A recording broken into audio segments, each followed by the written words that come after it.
जय गुरुदेव भगवान की जय। ओम परमात्मे नमः। 11वां अध्याय 51 श्लोक।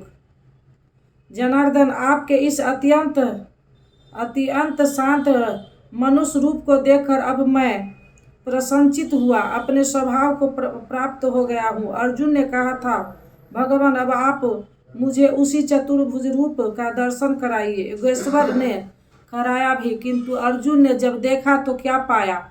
मानुष रूप, मनुष्य के रूप को देखा। प्रस्तुत प्राप्ति के तत्पश्चात महापुरुष ही चतुर्भुज और अनंत भुज कहलाते हैं। दो भुजा वाला महापुरुष तो अनुरागी के समक्ष बैठा ही है, किंतु यंत्र कहीं से कोई स्मरण करता है तो वही महापुरुष उस स्मरणकर्ता से जागृत रथी होकर उसका भी मार्गदर्शन करता है। भुजा कार्य का प्रतीक है, वे भीतर भी कार्य करते हैं और बाहर भी। यही चतुर्भुज स्वरूप है। उनके हाथ में शंख, चक्र, गदा और पद्म कर्मश वास्तविक लक्ष्य घोष साधक चक्र पर वर्तन, इंद्रियों का दमन और निर्मल निर्लेप कार्य क्षमता का प्रतीक मात्र है। यही कारण है कि चतुर्भुज रूप में उन्हें देखने पर भी अर्जुन ने इन्हें मनुष्य रूप में पाया। चतुर्भुज महापुरुष शरीर और शब्दों से कार्य करने की विधि विशेष का नाम है, न कि 4 हाथों वाला कोई श्री कृष्ण थे। महात्मा श्री कृष्ण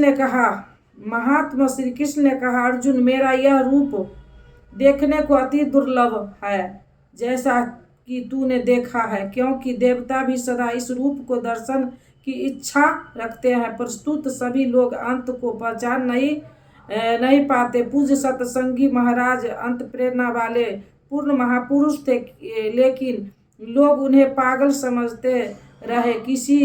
किसी पुण्य आत्मा को आकाशवाणी हुई कि ये सतगुरु हैं। केवल उन्होंने उन्हीं हृदय से पकड़ा, उनके स्वरूप को पाया और अपनी गति पा ली। यही श्री कृष्ण कहते हैं कि जिनके हृदय में मैं देवी संपद जागृत है, वे देवता भी सदा इस रूप को दर्शन की आकांक्षा रखते हैं। तो क्या यह दान अथवा वेदाध्ययन से आप देख जा सकते हैं? वह महात्मा कहते हैं, न वेदों से, न तप से, न दान से और न यज्ञ से मैं इस प्रकार देखा जाने को सुलभ हूँ जिस प्रकार तूने देखा है। तब क्या आपको देख पाने का कोई उपाय नहीं है? हे, वे महात्मा कहते हैं, एक उपाय है। हे श्रेष्ठ तप वाले अर्जुन, अनन्य भक्ति के द्वारा अर्थात सिवाय मेरे अन्य किसी देवता का न स्मरण करते हुए अनंत श्रद्धा से तो मैं इस प्रकार प्रत्यक्ष देखने के लिए, तत्व से साक्षात्कार जानने के लिए तथा प्रवेश करने के लिए भी सुलभ हूँ। अर्थात उनकी प्राप्ति का एकमात्र सुगम माध्यम अनंत भक्ति है। अनन्य भक्ति में ज्ञान भी अनंत भक्ति में परिणित हो जाता है, जैसा कि पीछे अध्याय 7 में दृष्ट है। पीछे उन्होंने कहा कि तेरे सिवाय न कोई देख सका है और न कोई देख सकेगा, जबकि यह कहते हैं कि अनंत भक्ति से न केवल मुझे देखा जा सकता है, अपितु साक्षात्कार जाना और मुझ में प्रवेश भी पाया जा सकता है। अर्थात अर्जुन, अनन्य भक्त का नाम है, एक अवस्था का नाम है। अनुराग ही अर्जुन है। अंत में योगेश्वर श्री कृष्ण कहते हैं, 5वां श्लोक। अर्जुन, जो पुरुष मेरे द्वारा निर्दिष्ट कर्म अर्थात नियत कर्म यज्ञार्थ कर्म करता है, मेरे परायण होकर करता है, जो मेरा अनन्य भक्त है, किंतु संगदोष में रहते हुए वह कर्म नहीं हो सकता, अतः संगदोष से रहित होकर संपूर्ण प्राणियों में वैर भाव से रहित है, वह मुझे प्राप्त होता है। तो क्या अर्जुन ने युद्ध किया प्रण करके? क्या उसने जयद्रथ को मारा? यदि उन्हें मारता है तो भगवान को न देख पाता, जबकि अर्जुन ने देखा है। इससे सिद्ध है कि गीता में एक भी श्लोक ऐसा नहीं है जो ब्रह्म मार काट का समर्थन करता हो। जो निर्दिष्ट कर्म यज्ञ की प्रक्रिया का चरण करेगा, जो अनन्य भाव से उनके सिवाय किसी का स्मरण तक नहीं करेगा, जो संगदोष अलग रहेगा, तो युद्ध कैसा? जब आपके साथ कोई है ही नहीं तो आप युद्ध किससे करेंगे? संपूर्ण भूत प्राणियों में मैं वैर भाव से रहित है, मन से भी किसी को सताने की कल्पना न करे, वही मुझे प्राप्त होता है। तो क्या अर्जुन ने लड़ाई ली? कभी नहीं। प्रस्तुत संगदोष से अलग रहकर जब आप अनंत चिंतन में लगते हैं, निर्धारित यज्ञ की क्रिया में प्रवृत्त होते हैं, उस समय परिपंथी राग दोष कर्म है। निर्धारित यज्ञ की प्रक्रिया में प्रवृत्त होने उस समय परिपंथी राग दोष का काम क्रोध इत्यादि दुर्जय शत्रु बाधा के रूप में प्रत्यक्ष ही है, उनका पार पाना ही युद्ध है। निष्कर्ष, इस अध्याय के आरंभ में अर्जुन ने कहा, भगवान आपकी विभूतियां को मैंने विस्तार से सुना है, जिससे मेरा मोह नष्ट हो गया, अज्ञान का शमन हो गया, किंतु जैसा आपने बताया कि मैं सर्वत्र हूँ, इसे मैं प्रत्यक्ष देखना चाहता हूँ। यदि मेरे द्वारा देखना संभव हो तो कृपया उसी स्वरूप को दिखाइए। अर्जुन प्रिय सखा था, आनंद सेवक था एवं योगेश्वर श्री कृष्ण ने कोई प्रतिपाद न कर तुरंत दिखाना प्रारंभ कर दिया कि अब मेरे ही अंदर खड़े तत्हर्षि और उनसे भी पूर्व होने वाले रिद्धियों को देख, ब्रह्मा और विष्णु को देख, सर्वत्र फैले मेरे तेज को देख, मेरे ही शरीर में एक स्थान पर खड़े तू चराचर जगत को देख। किंतु अर्जुन आंखें मलता ही रह गया।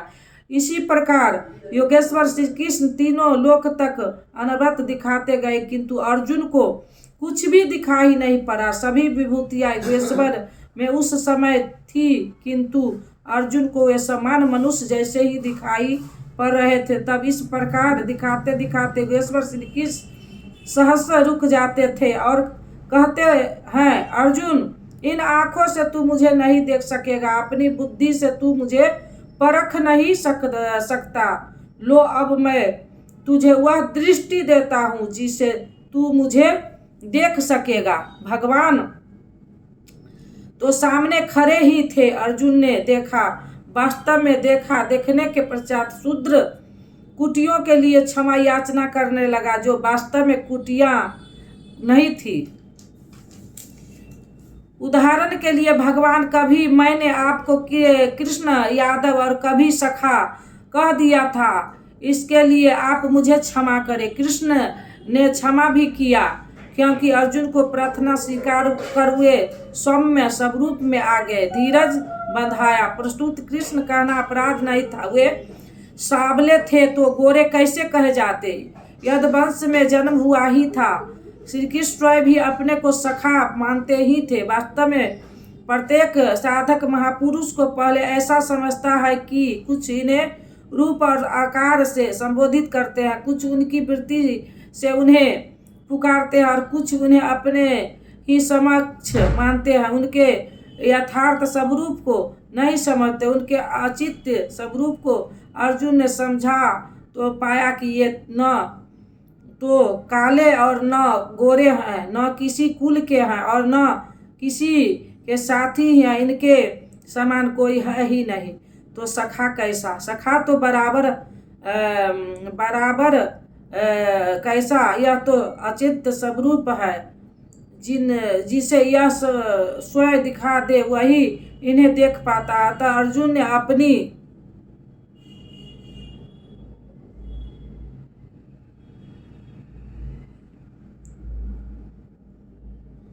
रमी भूल हुए क्षमा याचना अर्जुन ने अपनी प्रारंभिक भूल के लिए क्षमा याचना की। प्रश्न उठता है कि जब कृष्ण कहना अपराध है तो उनका नाम जपा कैसे जाए। तो जिसे योगेश्वर श्री कृष्ण ने जपने के लिए स्वयं बल दिया, जपने की जो विधि बताई, उसे विधि को आप चिंतन स्मरण कर वह है ओम अक्षर ब्रह्म का प्राय है। ओम ओम जो व्याप्त है वह सता मुझ में छिपी है, यही है ओम का आशय। आप इसका जप करें और ध्यान मेरा करें। रूप अपना नाम ओम का बताया। अर्जुन ने प्रार्थना की चतुर्भुज रूप में दर्शन दीजिए। श्री कृष्ण ने उसी स्वप्न स्वरूप को धारण किया। अर्जुन ने कहा भगवान आप इस स्वप्न मानव स्वरूप को देखकर अब मैं प्रकृति स्थित हुआ। मांगा था चतुर्भुज रूप, दिखाया मानुष रूप। वास्तव में शास्त्रव में प्रवेश वाला योगी शरीर से यहाँ बैठा है, बाहर दो हाथों से काज करता है और हाँ साथ ही अंतर आत्मा से जागृत होकर कहाँ से भी जहाँ से भी जो भाविक स्मरण करते हैं एक साथ सर्वत्र उनके हृदय से जागृत होकर प्रेरक के रूप में काज करता है। हाथ उसके काज का प्रतीक है, यही चतुर्भुज रूप है। श्री कृष्ण ने कहा अर्जुन तेरे सिवाय मेरे इस रूप को न कोई देख सका है और न भविष्य में कोई देख सकेगा। तब तक गीता हमारे लिए व्यर्थ है। किंतु नहीं, योगेश्वर कहते हैं एक उपाय है जो मेरा अनन्य भक्त है। मेरे सिवाय जो दूसरे किसी का स्मरण न करके निरंतर मेरा चिंतन करने वाला है, उसकी अनंत भक्ति के द्वारा मैं प्रत्यक्ष देखने को जैसा तूने देखा है, तत्व से जानने को और प्रवेश करने को भी सुलभ हुआ। अर्थात अर्जुन अनन्य भक्त था। भक्ति का परिमार्जित रूप है। अनुराग इष्ट के अनुरूप लगाओ मिला ही रघुपति बिनु अनुरागा। रामचरितमानस में 7 से 61 से 1 अनुराग विहीन पुरुष न कभी पाया है न पा सकेगा। अनुराग नहीं है तो कोई लाख योग करे, जप करे, तप करे या दान करे, वह नहीं मिलता। अतः इष्ट के अनुरूप राग अथवा अनन्य भक्ति नितांत आवश्यकता है। अंत में श्री कृष्ण कहा अर्जुन मेरे द्वारा निरिष्ट कर्म को कर, मेरा अनन्य भक्त होकर कर, मेरी शरण होकर कर, किंतु संगदोष से अलग रहकर संगदोष से यह कर्म हो ही नहीं सकता। अतः संगदोष इस कर्म के संपादित होने के बाधक है। जो वैर भाव से रहित है वही मुझे प्राप्त है। जब संगदोष नहीं, जहाँ हमें छोड़कर दूसरा कोई है ही नहीं, वैर मानसिक संकल्प भी नहीं है, तो युद्ध कैसा। बाहर दुनिया में लड़ाई झगड़े होते रहते हैं किंतु विजय जीतने वाले को भी नहीं मिलता। दुर्जय संसार रूपी शत्रु को असंगत रूपी शस्त्र से काटकर परम में प्रवेश पा जाना वास्तविक विजय है, जिससे पीछे हार नहीं है। इस अध्याय में पहले तो योगेश्वर श्री कृष्ण अर्जुन को दृष्टि प्रदान की, फिर अपने विशंबर रूप का दर्शन कराया।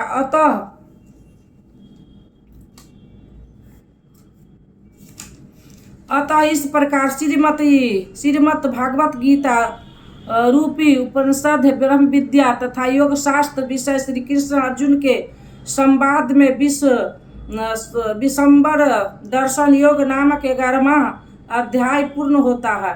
इस प्रकार श्रीमद् परमहंस परमानंद जी के शिष्य स्वामी अग्रानंद कृत श्रीमद् भागवत गीता भाष्य अर्थात गीता में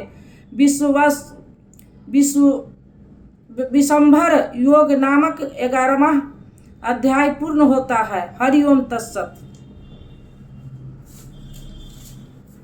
अब 12वां अध्याय कल अब दे दो गीता ज्ञान मिटे अज्ञान गुरु जी हमारे, हम आए शरण तुम्हारे। अब दे दो गीता ज्ञान मिटे अज्ञान गुरु जी हमारे, हम आए शरण तुम्हारे। बालकपन खेलन में खोया, जौवन निद्रा में तू सोया, भय वृद्धित हो गई जर्जर खात हमारे, हम आए शरण तुम्हारे। सुत मात पिता बांधव दारा, नस्वर संबंध ए सारा जाएंगे, संग शुभाशुभ कर्म हमारे, हम आए शरण तुम्हारे। जाएंगे संग शुभाशुभ कर्म हमारे, हम आए शरण तुम्हारे। गुरु कर में जग की माया में, सुख पाता था इस काया में। निज ज्योति से ज्योति जगाओ गुरु जी हमारे, हम आए शरण तुम्हारे। निज ज्योति से ज्योति जगाओ गुरु जी हमारे, हम आए शरण तुम्हारे। सेवक पर स्वामी दया करो, भव भय बंधन आप हरो। कर्मों के दोष न देखो आप हमारे, हम आए शरण तुम्हारे। अब दे दो गीता ज्ञान मिटे अज्ञान गुरु जी हमारे, हम आए शरण तुम्हारे। गुरु चरणों में अर्जी है, आगे प्रभु आपकी मर्जी है। गुरु कृपा मिले तो जागे भाग हमारे, हम आए शरण तुम्हारे। गुरु कृपा मिले तो जागे भाग हमारे, हम आए शरण तुम्हारे। अब दे दो गीता ज्ञान मिटे अज्ञान गुरु जी हमारे, हम आए शरण तुम्हारे। बोलो श्री राम जय राम जय जय राम, बोलो श्री राम जय राम जय जय राम। मंगल भवना मंगलहारी, द्रवस दशरथ अजिर बिहारी। जो तुम जानहु अंतर्यामी, पुरबहु मोर मनोरथ स्वामी। अब प्रभु कृपा करहु एहि भांति, सब तजी भजन करब दिन राति। बोलो श्री राम जय राम जय जय राम। नीलाम श्यामल कोमलांगम, सीता समारोपित वाम भाग्यम। पानुमा सायब चारु चापम, नमामि राम रघुवंशनाथम। कर्पूरे गौरम करुणावतारम, संसार सारम भुजगेन्द्रहारम। सदा वसंतम हृदयारविंदे, भवम भवानी सहितम नमामि। तुमेव माता च पिता त्वमेव, त्वमेव बंधु च सखा त्वमेव।